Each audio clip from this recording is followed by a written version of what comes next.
అనుకోవద్దు. కళాకారులకు ప్రతి ఒక్కటి అవసరమే. ఇవన్నీ తెలుసుకున్నప్పుడే మనం నిజమైన కళాకారులు అవుతాం అని మనవి చేసుకుంటూ, ఇప్పుడు ఏపీకేఎస్ఎస్ అన్నిటికంటే ముఖ్యంగా ఇక్కడ సర్పంచ్ గారు యువకులు చాలా అంత చిన్న వయసులో ఈ గ్రామానికి సర్పంచులు అవ్వడం చాలా ఆశ్చర్యం వేసింది. ఇప్పుడు అంతా యువతే వస్తున్నారు, అటువంటి వాళ్ళే రావాలి. కళాకారుల్లో కూడా మాలాంటి వృద్ధులు కాదు, యువతరం ముందుకు వచ్చినప్పుడే కళారంగం కూడా నిలదొక్కుంటుంది. అలాగే మమ్మల్ని ఎంతో ఒత్తిడి చేసి గతసారి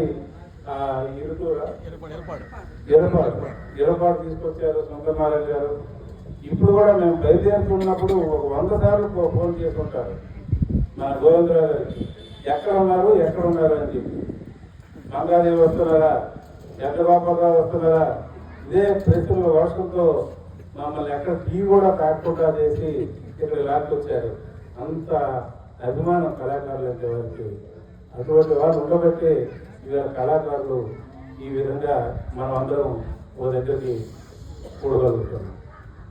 ఇక మా సంఘానికి వస్తే, అదే మన సంఘం ఇప్పుడు ఏపీ